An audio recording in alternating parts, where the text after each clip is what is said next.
In Union und Wirtschaft wächst der Unmut darüber, wie die Koalitionsgespräche laufen. So verlangt der Arbeitgeberverband Gesamtmetall jetzt ein Sofortprogramm für die Wirtschaft.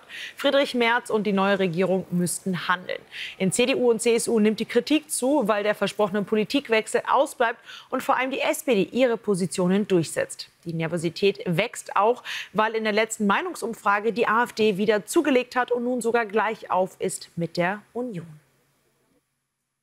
Über all das möchte ich sprechen mit Professor Volker Cronenberg, dem Politikwissenschaftler. Vielen herzlichen Dank für Ihre Zeit.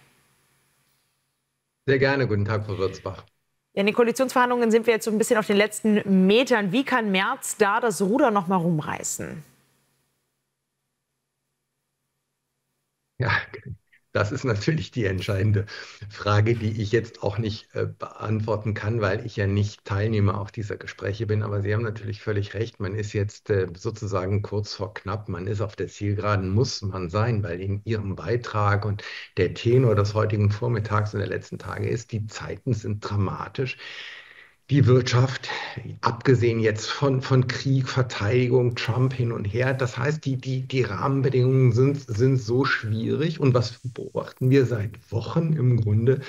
Warten wir auf Ergebnisse und beobachten immer nur ein Ringen und eckige Klammern und Blau und Schwarz und rote Farbe der Texte, der Textbausteine. Es geht nicht voran. So, das ist frustrierend. Die Ungeduld steigt, die Kritik steigt. Jetzt kann man aber sagen, Frau Würzbach, das kann natürlich im Zweifelsfalle auch den Verhandlern ein Stück weit natürlich auch helfen, Merz das Ruder rumreißen. Ich will mal so sagen, wenn jetzt die wirtschaftliche Dramatik so groß ist, dann ist jetzt sicherlich nicht der Zeitpunkt, wo man über Steuererhöhungen für Unternehmen oder anderes diskutiert, sondern das kommt, glaube ich, eher Merz und der Union ein Stück weit entgegen. Aber die spannende Frage ist natürlich, wann steigt denn der weiße Rauch, bildlich gesprochen, jetzt auf? Wann hat man denn ein Ergebnis? Und zwar ein überzeugendes Ergebnis für die Unternehmen, aber vor allen Dingen auch für die gesamte Bevölkerung, die Mehrheit der Menschen im Land erreicht.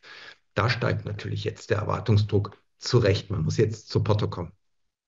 Von Anfang an war ja doch klar, dass es eine Alternativlosigkeit gibt, die ein Problem ist. Die SPD als einziger wirklicher Koalitionspartner, die Brandmauer zur AfD steht. Die AfD jetzt in den ersten Umfragen gleich auf, also hat da noch mal massiv aufgeholt. Natürlich, weil man merkt, es geht nicht voran. Ist es auch ein Problem, dass eigentlich jeder weiß, Merz will unbedingt Kanzler sein und wird deswegen vieles hinnehmen, um die Koalition zustande zu bringen? Also wer hat da überhaupt noch Druckmittel? Auch die SPD kann sich ja keinen Fehltritt leisten, wenn man sieht, die AfD würde eine Neuwahl vielleicht sogar gewinnen. Ja.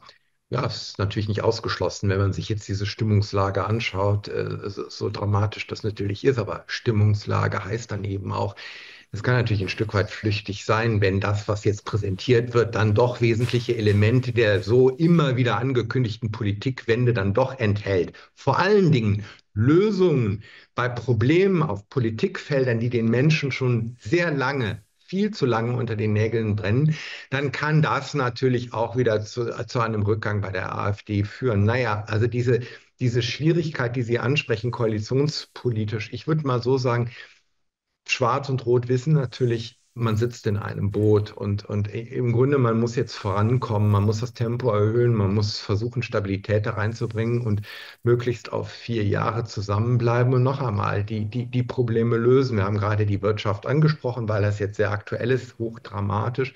Aber es gibt ja noch mal andere Politikfelder. Und da, Frau Würzbach, ist ja das ist fast vielleicht ein bisschen schizophren. Wenn man auf dem wichtigen Gebiet, auch innenpolitisch, aber eben auch was das Gefühl der Menschen angeht, Stichwort also Migrationspolitik, das ist ja nicht nur etwas, das hat ja Friedrich Merz vollmundig, vielleicht ein bisschen auch zu vollmundig im Wahlkampf angekündigt, wie schnell er sozusagen hier eine Wende herbeiführen will. Das ist ja nicht nur ein Punkt, den die Union vor Augen haben muss, ihre Wählerinnen und Wähler, sondern ja eigentlich auch die SPD. Es ist ja wirklich schon paradox, dass es offenbar immer noch Beharrungskräfte in Berlin, in Teilen, in Arbeitsgruppen, die Jusos und andere bei der SPD gibt, die eine solche Migrationswende versuchen, bis jetzt immer noch sozusagen zu verhindern. Aber die Wähler der SPD sehen das ganz anders. Die kommunalen Verantwortungsträger, die Oberbürgermeister.